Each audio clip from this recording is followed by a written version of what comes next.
Si vous nous rejoignez, merci de votre fidélité. Bienvenue, mesdames et messieurs. Voici les titres de votre journal. C'est un acte fort de reconnaissance. La haute autorité de la communication honore les hommes et les femmes de médias pour leur couverture responsable du scrutin présidentiel. La RTG est particulièrement mise en avant pour son engagement à informer avec précision et impartialité. On fera le point tout à l'heure. Focus ce soir sur un endroit chargé d'histoire, mais qui risque malheureusement de s'éteindre. L'imprimerie Patrice Lumumba se trouve depuis des années maintenant dans une situation lamentable. Les anciens travailleurs plaident pour sa réhabilitation. Nous serons à l'école doctorale de l'ISAF de Farana. Plusieurs experts de la sous-région viennent de se retrouver au sein de l'établissement. Un échange de bonnes pratiques pour booster la recherche sur plusieurs questions de développement. Notre correspondant est sur place. Voilà pour le sommaire. Bonsoir à tous. Tout d'abord, le Premier ministre a accordé une audience aux membres de la commission technique chargée du suivi des recommandations issues des assises nationales. Cette rencontre s'inscrit dans la dynamique de continuité de l'action publique et de consolidation des acquis enregistrés. Les échanges ont porté sur l'état d'avancement des travaux et la mise en œuvre des recommandations. Ousmane Bangoura.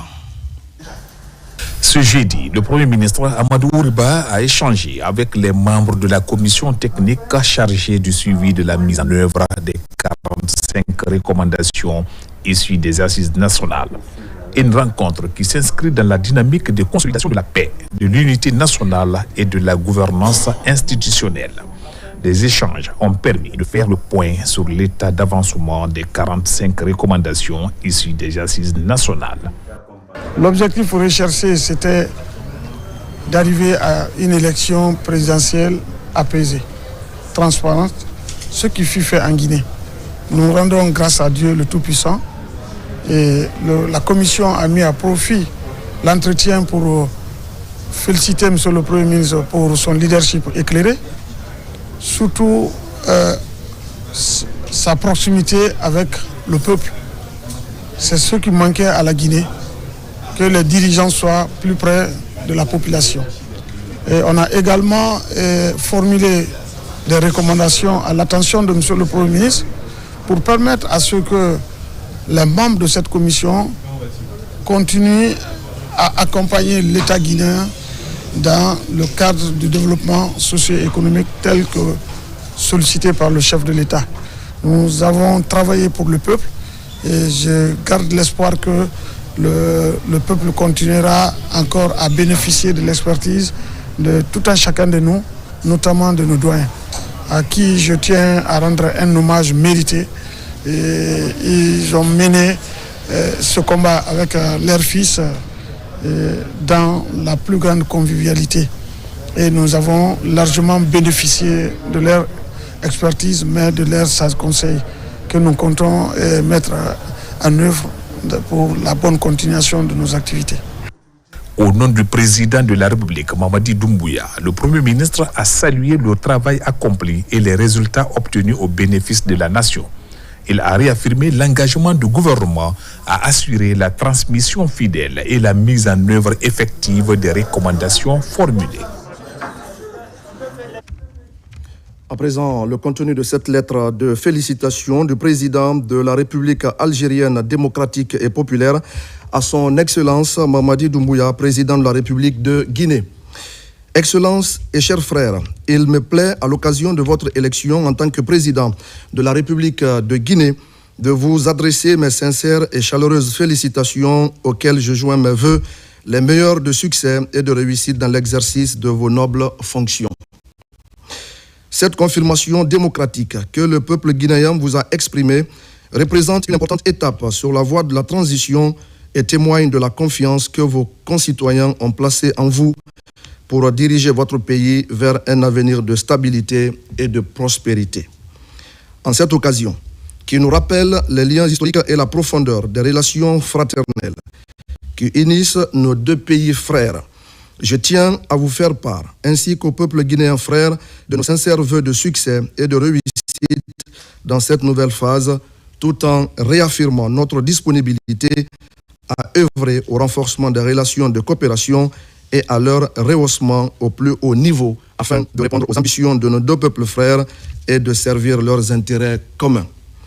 Je vous prie de croire Excellences et chers frères, en l'assurance de ma très haute considération, Abdel Majid Tebboune. Pendant ce temps, la haute autorité de la communication salue le travail des professionnels des médias tout au long du processus électoral. À l'occasion d'une cérémonie de reconnaissance, la HAC a particulièrement rendu hommage à la RTG pour la qualité de sa production et la diffusion d'une information équilibrée durant le processus électoral.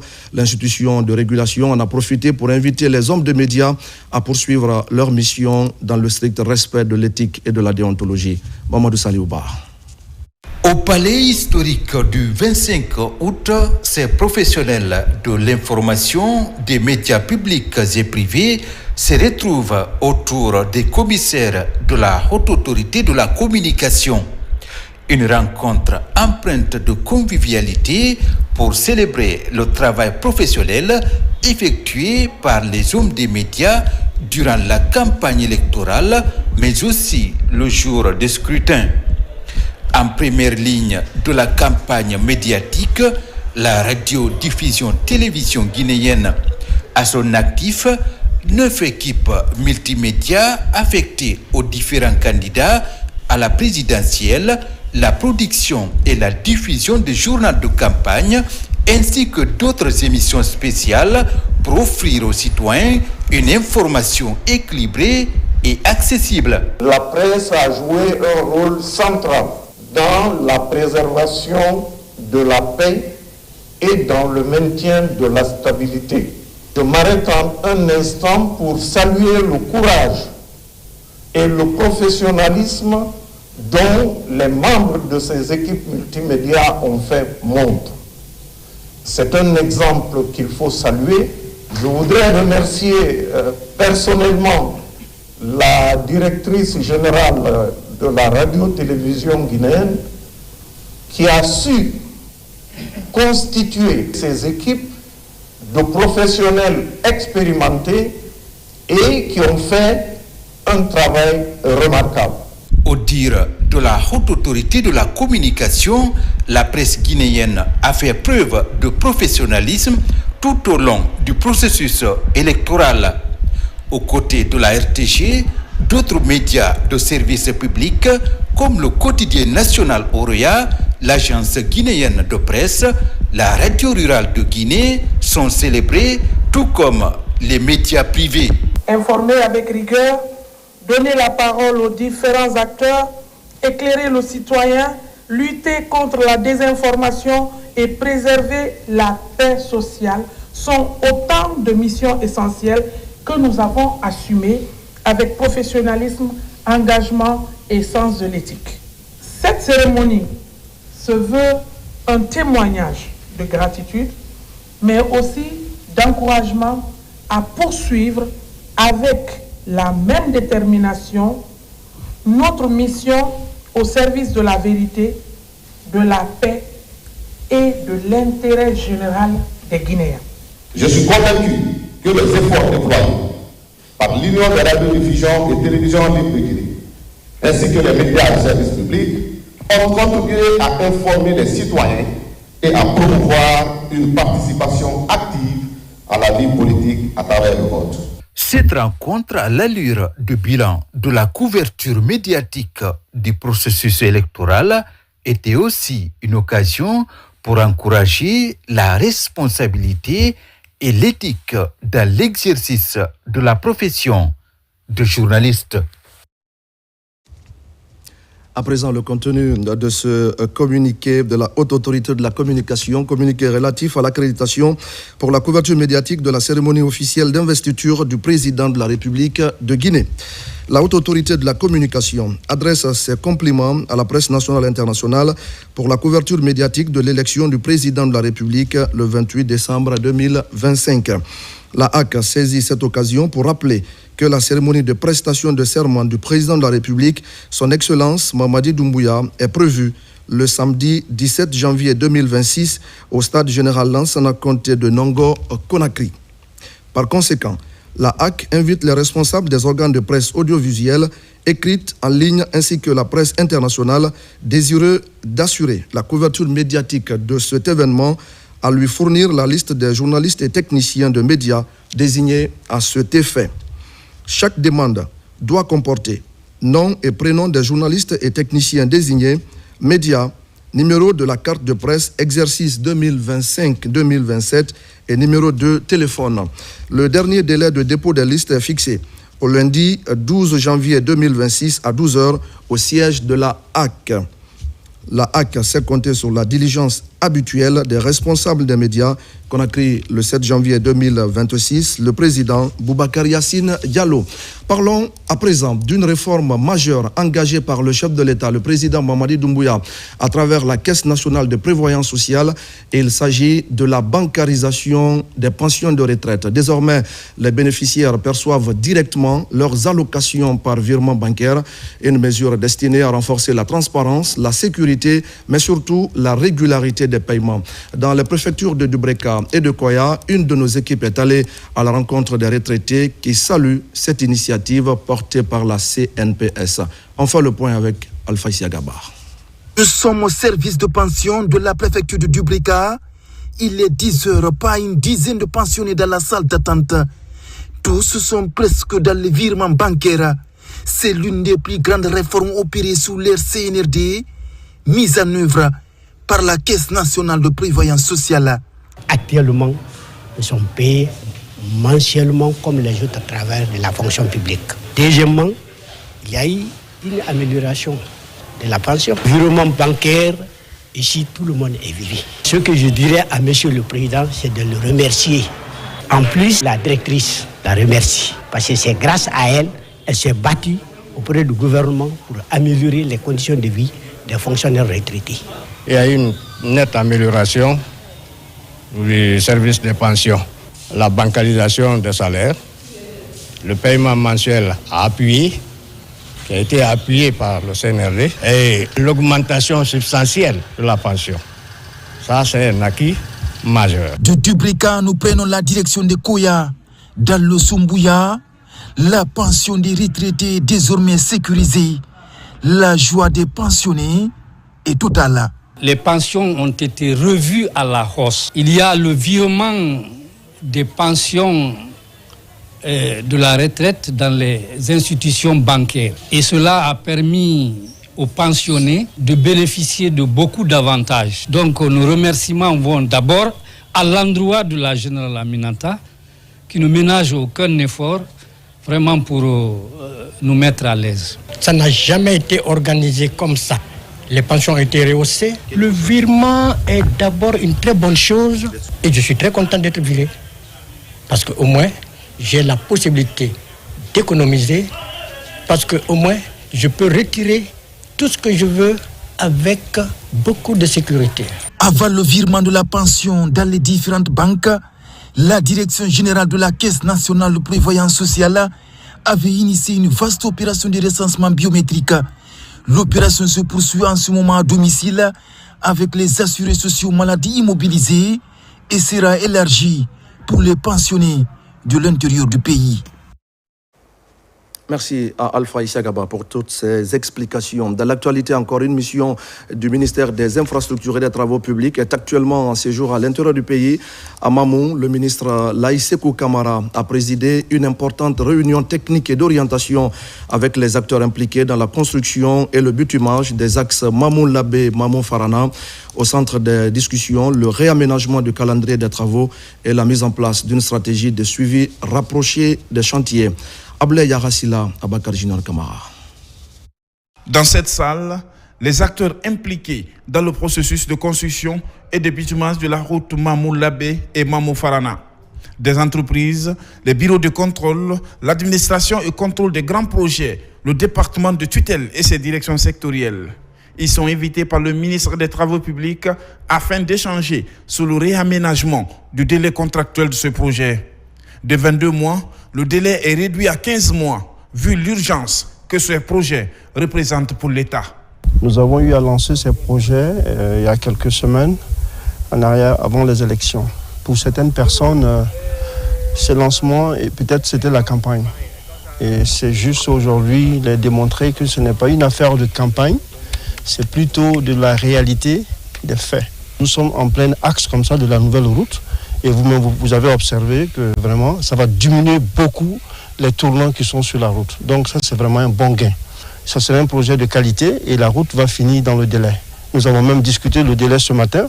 Nous avons demandé aux entreprises de faire des efforts pour réduire le délai de 24 mois à 15 mois. 150 km entre Mamou-Labé. Aujourd'hui, les travaux de dégagement sont en cours et le ministre exige aux entreprises de travailler 24 heures sur 24 afin de respecter ces 15 mois comme délai contractuel. Les entreprises s'engagent. Il faudrait en ce moment qu'on réadapte les plannings pour pouvoir exécuter les travaux dans un délai de 15 mois. Bon, cela va supposer évidemment des moyens beaucoup plus consistants pour atteindre les rendements évoqués dans ces plannings-là. Et sur ça, quand même, nous allons veiller à ce que ces rendements-là soient atteints. Les autorités régionales sont mises à contribution pour le suivi rapproché de ces projets de développement. Je vais accompagner les entreprises par rapport à des difficultés qu'ils peuvent rencontrer, donc avec la population, mais aussi avec la structure pour éviter la lenteur. Les routes Mamou-Farana et Mamou-Labé constituent aujourd'hui une priorité pour le gouvernement guinéen. Des routes stratégiques qui vont désenclaver plusieurs villes du pays. Le ministère des Infrastructures et des Travaux publics entend donc désenclaver les collectivités en vue de faciliter la circulation des personnes et de leurs biens.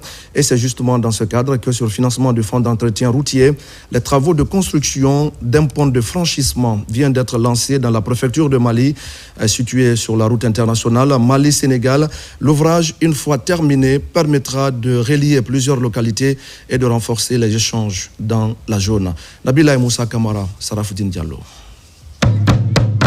Au rythme du Tabala, autorités administratives et populations locales se sont fortement mobilisées pour le lancement officiel des travaux de construction du pont sur le fleuve Liti d'Idéol. La cérémonie se déroule en présence des responsables du ministère des Infrastructures et des Travaux publics. Ce pont de 36 mètres linéaires sur 6 mètres de hauteur avec une largeur de 7 mètres est financé à 100% par le fonds d'entretien routier pour un montant TTC de plus de 4 milliards 800 millions de nos francs pour un délai d'exécution de 6 mois. C'est un pont qui a fait tellement de dégâts. Il y a eu des vies humaines qu'on a perdues là-bas. Donc l'État a jugé nécessaire de pallier à la souffrance de cette population. Donc c'est un pont qui vraiment désenclave 3 des 4 sous-préfectures. À noter que sur ce axe routier, il s'agit du 3e pont réalisé en l'espace de quelques mois par le gouvernement à travers la Direction générale des routes préfectorales. Je voudrais, au nom des populations bénéficiaires, exprimer notre gratitude au gouvernement guinéen sous le leadership éclairé de son Excellence Al-Mamadi Doumbouya, président de la République, chef de l'État, pour sa vision résolument tournée vers le développement local. C'est des zones de production et qui étaient complètement coupées. Mais aujourd'hui, grâce à la réalisation de cet ouvrage, ces sous-préfectures seront reliées et pourront écouler facilement leurs marchandises et leur bien-être. Et donc, je vais dire que la population est contente pour le président de la République. Située au nord de la Guinée, la préfecture de Mali partage près de 400 km de frontière avec le Mali et le Sénégal. Une véritable zone d'échange transfrontalier qui justifie la construction de tels ouvrages au service du bien-être des usagers et des populations bénéficiaires. Et puis, mesdames et messieurs, vous le savez peut-être, parmi les symboles les plus marquants de l'indépendance de la Guinée figure en bonne place l'imprimerie Patrice Lumumba. Implantée à Kolaya dans la commune de Matam, cette imprimerie a longtemps incarné la fierté d'une Guinée libre, souveraine et créative. Malheureusement, vous allez le voir tout à l'heure, ce joyau du patrimoine historique traverse aujourd'hui une période de profond déclin au point de ne plus être que l'ombre de sa grandeur passée. C'est le grand format de ce journal. Il est signé Adia Adama Magasuba. Créée en fin d'année 1961 sous la vision du président Ahmed Sékou Touré, l'imprimerie Patrice Lumumba, du nom du premier ministre de la RDC, fut l'un des joyaux du développement intellectuel et éducatif du jeune État guinéen. C'est dans ce complexe que se fabriquaient les manuels scolaires, le journal officiel, les affiches de sensibilisation et les journaux qui accompagnaient la construction de la conscience nationale. Le nom de ce patrimoine résonnait très loin, au-delà des frontières guinéennes. Du Sénégal au Mali, en passant par la Côte d'Ivoire, la Sierra Leone et la Guinée-Bissau, tous saluaient la qualité de ses impressions et la rigueur de son personnel technique. Oui, effectivement. On envoyait même des cahiers au Libéria, en Sierra Leone et comme ça. Si on donne, on va à un autre, c'est qu'on a assez. Il y avait la production, on travaillait matin et soir. Alors, vraiment, le monde, les élèves guinéens n'avaient aucun problème dans ce cadre-là. C'était donné gratuitement. C'est dommage, ces machines ont été vandalisées. Le premier président de la Guinée, Feu Ahmed Sékou Touré, a voulu tout faire en grand. Il n'a jamais voulu faire des petites choses. C'est pourquoi l'imprimerie était faite pour pouvoir servir toute la sous-région ouest-africaine. Imaginez-vous, les titres et valeurs, ça se faisait là-bas. Les cahiers et enveloppes, ça se faisait à Patrice Lumumba. Le Coran qu'on faisait à Lumumba, c'était la meilleure version du Coran en Afrique de l'Ouest.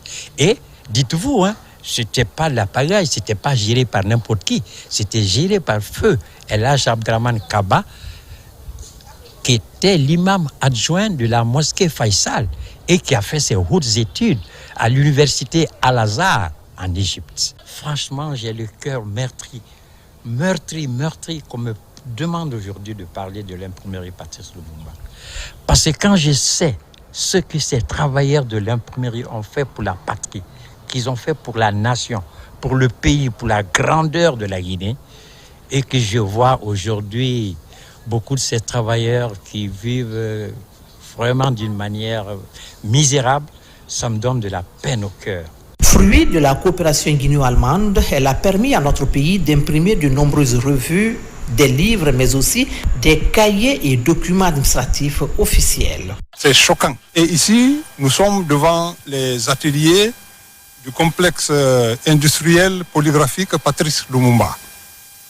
À l'époque, c'était le plus grand complexe polygraphique de l'Afrique de l'Ouest. Les enseignants, eux, voyaient en cette institution un appui inestimable pour la diffusion des manuels scolaires et des œuvres éducatives. Mais en 1984, après la disparition du président Ahmed Sékou Touré, le destin de ce complexe s'assombrit. Les machines se sont tues, le personnel dispersé et le bâtiment, autrefois bourdonnant d'activité, est devenu un vestige du passé. Mais ils n'ont qu'à penser à nous. Nous avons servi loyalement cet État. Je suis venu à l'imprimerie en 1960, jusqu'à sa fermeture. J'étais à l'imprimerie. Quand ils ont fermé l'imprimerie, 120 000 francs par trimestre, toute hiérarchie confondue. 120 000 francs par trimestre. Après, aujourd'hui, nous sommes à 500 000 francs par personne. Dans ce complexe, le Saint-Courant était souvent produit à la demande des autorités saoudiennes qui appréciaient grandement le produit fini. Il y avait également au sein de cette bâtisse un réfectoire qui servait de salle de spectacle et de répétition des orchestres nationaux et l'ensemble instrumental et choral national dirigé par le charismatique El Hadj Touré Kandia Kouyaté. On avait une salle culturelle. Ça servait de restaurant, ça servait de trucs culturels. Les artistes y venaient, les grands ballets africains qui ont fait la grandeur de la Guinée répétaient là-bas. L'ensemble instrumental qui a fait la grandeur de la Guinée répétait là-bas. À l'heure où la Guinée s'efforce de construire ses fondations économiques et culturelles, la relance de l'imprimerie Patrice Lumumba serait bien plus qu'un simple geste de mémoire. Ce serait un acte de continuité historique, une volonté de redonner à la jeunesse guinéenne les outils du savoir et de la fierté. Merci à Hadia Adama Magasuba pour le grand format de ce soir. Dans le reste de l'actualité, la nouvelle direction de l'Agence nationale d'assainissement et de salubrité publique engage un vaste programme d'implantation de ces structures à l'intérieur du pays. Cette première phase concerne les capitales régionales de la Guinée avec l'identification de sites destinés à la construction des décharges. L'objectif est d'améliorer le système de collecte des ordures et les conditions de salubrité au sein des collectivités locales. Nabil Abila Moussa Kamara, Seko Sissoko. La nouvelle équipe dirigeante de l'ANASP est dans une dynamique de planification des actions pour une décentralisation intégrée à l'intérieur du pays. Cette première étape du projet, les capitales régionales de la Guinée seront touchées. Des sites prévus pour la construction des décharges sont à ce jour identifiés afin d'améliorer la gestion des ordures. Ma satisfaction est totale. Quand on parle de commune, il faut parler d'assainissement. Donc, dans une ville comme Kindia, déjà, on a eu la chance d'avoir la première agence d'assainissement dans notre préfecture. Donc, c'est ce qui continue. À chaque occasion, il faut essayer de perfectionner les méthodes pour que l'objectif final soit atteint. L'ANASP a pour vocation non seulement d'accompagner les collectivités locales, mais aussi d'apporter leur expertise en termes de conseils, en termes d'orientation par rapport à de la chaîne de gestion des déchets au niveau régional. La commune de Kindia est confrontée aujourd'hui aux mêmes difficultés qu'on a créées en termes de gestion des déchets. C'est pourquoi l'ANASP a jugé utile de déployer son antenne ici et d'apporter ses soutiens logistiques et ses soutiens opérationnels à la décharge de Kindia. Pour renforcer la nouvelle stratégie de gestion des déchets, cette mission de l'ANASP s'est rendue à la baie pour mettre en place des antennes régionales. Cette démarche qui est entamée, ça va se poursuivre comme ça pour que en quelque sorte, des antennes de l'ANASP soient installées dans les capitales régionales pour pouvoir en quelque sorte faire bénéficier à ces collectivités aussi de l'appui de l'État et des partenaires techniques et financiers dans le cadre de l'amélioration de leur environnement urbain. Le fait aussi de décentraliser l'agence de Conakry jusqu'au niveau de la région administrative de la baie, ça prouve à suffisance que l'État est préoccupé par rapport à ce que nous vivons au sein des différentes communes urbaines de la Guinée. À travers cette démultiplication des activités d'assainissement, la Direction générale de l'ANASP entend dorénavant initier des séances de formation à l'intention de ces antennes. D'autres actions citoyennes seront envisagées afin d'amener les citoyens à une prise de conscience et à un changement de comportement. L'Institut supérieur des mines et géologie de Bokeh vient d'organiser la 2e édition du colloque international Mines et Société. Cette rencontre scientifique a réuni des enseignants-chercheurs guinéens et internationaux autour des enjeux de l'innovation technologique et de l'industrie extractive. Il s'agit en termes clairs de renforcer la protection de l'environnement et de promouvoir un dialogue constructif entre les différents acteurs du secteur minier. Noussa Tawel Kamara. Innovation technologique et industrie extractive, perspective pour une Afrique durable et compétitive. C'est le thème de cette 2e édition du colloque international Mines et Société qui se tient ici à l'Institut Mines et Géologie de Bokeh. Une rencontre de 3 jours qui regroupe étudiants, enseignants, chercheurs et doctorants guinéens et étrangers. Il s'agit pour ces participants d'échanger sur les défis et les opportunités liées à l'exploitation des ressources minières du pays. Notre institution étant le référent académique dans le domaine des mines et géologie, il est de notre devoir de penser à regrouper des spécialistes pour avoir des bonnes pratiques à travers des discussions scientifiques, à travers les échanges d'expériences et les recommandations qui vont sortir de ces discussions puissent être pour nous des bases pour la gestion durable de nos ressources. Durant les 3 jours d'intenses travaux, des notions comme la nouvelle technologie d'extraction de la bauxite, la transformation et la protection de l'environnement ont été passées au peigne fin par ces acteurs clés du secteur minier guinéen et étranger. Il est extrêmement important que les Africains que nous sommes, nous prenons en charge par rapport à la problématique des mines qui contribue énormément à notre développement, mais aussi qui laisse des traces du point de vue société, ce qui impose forcément une complémentarité de gestion et une implication des acteurs à la base pour que, après ces mines-là, on n'ait pas de problèmes à gérer à long terme. Chez nous, en Guinée, nous avons la bauxite à gogo. Très malheureusement, le sol guinéen est encore vierge en matière de recherche. Donc, les objectifs de développement durable en tiennent compte. Si le territoire guinéen est connu, il va sans dire qu'on pourra exploiter d'une manière très rationnelle. À l'issue des travaux, quelques recommandations concrètes ont été formulées par les participants. Il s'agit notamment de la promotion d'un dialogue constructif entre les différents acteurs clés du secteur minier, mais aussi la responsabilité sociétale et environnementale dans l'exploitation minière. Je le disais également au sommaire, l'école doctorale de l'ISAF de Farana connaît une dynamique nouvelle portée par une intensification des échanges scientifiques. Une rencontre de haut niveau marquée par la participation d'experts venus de Burkina Faso et du Bénin. Les débats portent sur le génie rural et les systèmes pastoraux, deux axes importants pour le développement agricole de la sous-région. Pendant 3 jours d'intenses travaux, des professeurs titulaires ont présenté les résultats de leurs recherches. Ibrahima Oulem Fofana. Nous sommes à l'ISAF de Farana, l'unique institut supérieur agronomique de la Guinée. Aujourd'hui, cet institut supérieur émerge de plus en plus en recherche scientifique grâce à ses partenariats avec certains pays de l'espace CAMES comme le Burkina et le Bénin. Ce cadre de présentation des résultats de recherche avec cet expert de Ouagadougou en génie rural en est une illustration. C'est dans ce domaine qu'on se préoccupe de faire des routes qui ne se déforment pas beaucoup, des barrages en terre qui ne se rompent pas, de construire des maisons en tenant compte quelquefois des savoirs endogènes, des savoirs locaux, de telle sorte qu'on n'ait pas besoin de faire appel à beaucoup d'électricité. Il n'est pas exclu qu'il y ait d'autres départements qui sont intéressés. Au cours de la 2e journée de cette série d'activités scientifiques, c'est au tour de l'expert du Bénin. À cette rencontre, les résultats de recherche en systèmes pastoraux, agroforesterie et aménagement forestier sont présentés. Des échanges assez bénéfiques pour les étudiants et encadrants, ainsi qu'à l'école doctorale de l'ISAF de Farana.